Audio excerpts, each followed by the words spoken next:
Good Monday afternoon and welcome to your 4 to 5. I'm Maddie Gardner here with Eric Tilton and Christian Morgan this afternoon, who are both working from home. It's good to see you both through the monitors, and it's good to chat with you guys through screens as well. We are live streaming right now on our Facebook page and our YouTube channel. Join our conversation and use our hashtag 4 to 5. Well, we'll start the show by talking about the first full week that we're entering into phase 1 of lifting restrictions in North Carolina. Now, remember, our state has 3 phases in place that will reopen over the next few weeks. You're taking a live look right now at Friendly Center in Greensboro. More shops reopened there on Saturday, and you can see a couple of cars in the parking lot there at those shops. The state health department says we've done well controlling the spread of the virus, but to stay on that trend, we have to remember a few things. Remember, whenever you leave the house, you want to be doing the 3 W's. Wear, wait, wash. Wear a face mask, face covering, wait 6 feet apart from other people, and wash your hands often. So phase 1 means a few things. First, child care centers are allowed to be full service again. Before, they were only open to take care of kids of essential workers. Retail stores, including shopping malls and clothing stores, are allowed to reopen. We told you about Friendly Center. Well, Haynes Mall and Alamance Crossing also reopened on Saturday. State parks can reopen, but many have only reopened part of the parks, and churches can have services outside. So we know that tracing, testing, and trends are all used to monitor moving through the phases of reopening. But the question is, what does all that mean? Well, we've got some help here. WFMY News 2's Ben Smart explains exactly what all that means to all of us. All right, so phase 1 of reopening started just a few days ago Friday. It'll be at least 2 weeks before North Carolina can transition to phase 2. Governor Cooper has said phase 1 will last 2 to 3 weeks, ending May 22nd at the earliest. However, we will only enter phase 2 if certain specific conditions are met. So what are they? 4 key measures of COVID-19 spread, plus 3 additional factors. Let's break it down. First, there has to be a decrease in the number of people going to the emergency department with symptoms of COVID-19, like fever, chills, cough, shortness of breath. Health officials monitor this through patient records. Next, a leveling out or decline in the number of lab-confirmed COVID-19 cases and the percent of positive tests. Also, the number of people hospitalized with COVID-19 must stay the same or decrease. Now, here are the additional factors: testing, tracing, and PPE. North Carolina must be able to perform 5,000 to 7,000 coronavirus tests per day.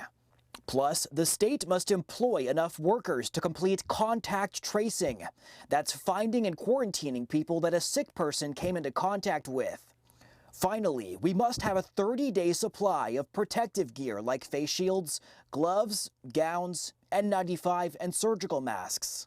And the governor says if we see a spike in infections, we may have to go backwards and increase restrictions. All the reason to keep washing your hands, wearing a mask in public, and stay physically apart. In South Carolina, restaurants reopened today. Now, most are offering limited dine-in services. The governor says restaurants can only have 50% of their capacity of customers, and the tables need to be spaced apart 6 to 8 feet. Those businesses also need to clean more often. The South Carolina governor gave some additional guidance on how restaurants should check on employees' health, and he also says customers and employees have to practice social distancing. A new poll shows more than half of Americans disagree with people protesting stay-at-home orders. 55% of people surveyed by the University of Chicago Divinity School say those protests should stop. 71% of people are in favor of stay-at-home orders, and 67% say they feel that bars and restaurants should be closed at this time. Now let's get to your 4 to 5 roundup this afternoon. Comedian Jerry Stiller, known for his role in Seinfeld, has died.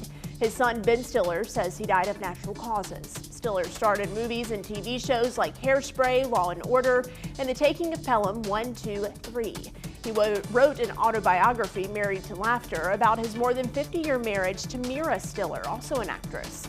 In a 2005 interview, Stiller recalled that he wasn't the top choice for his role in Seinfeld, but that role earned him an Emmy nod in 1997. In Texas, 5 people were hurt when someone fired off a gun at a party in a park.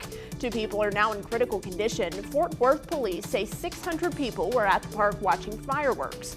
Shortly after, 30 gunshots were fired. The police department's gang unit is now leading that investigation. Well, if you want your stimulus check to be directly deposited into your bank account, you're on a deadline. You have until Wednesday to go on the IRS website and use the Get My Payment tool to make that change from getting your check in the mail to direct deposit. Now, this will only work if you have not gotten your check yet or if it isn't already in the mail. Approximately 130 million people already have their payment. Again, if you want to change your payment to direct deposit, you have until Wednesday to do that on the IRS website.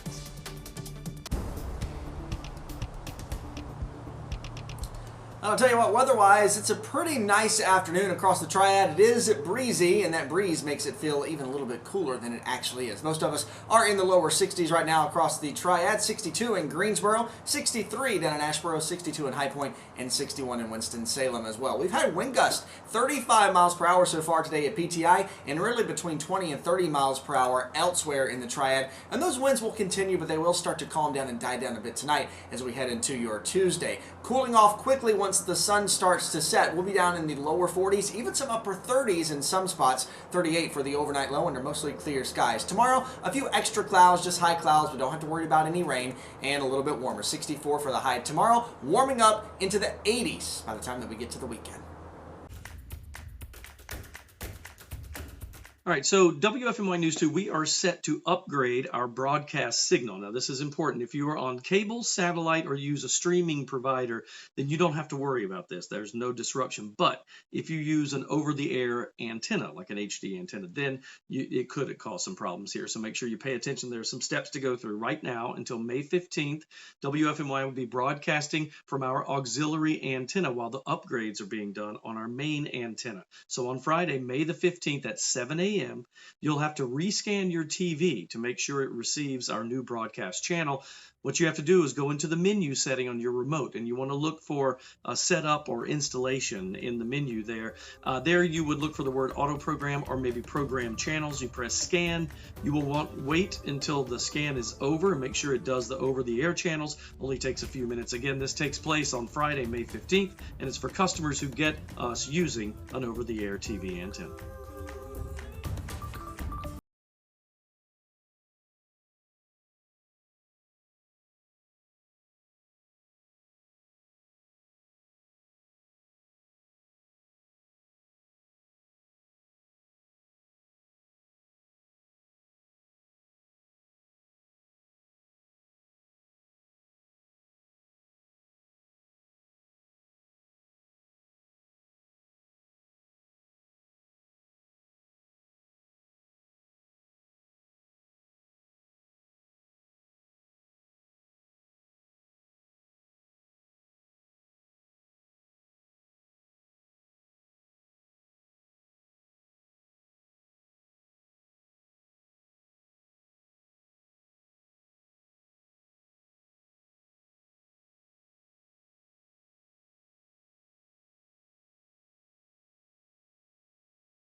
So once families started receiving stimulus check payments, Congress, by the way, was already discussing more aid for families.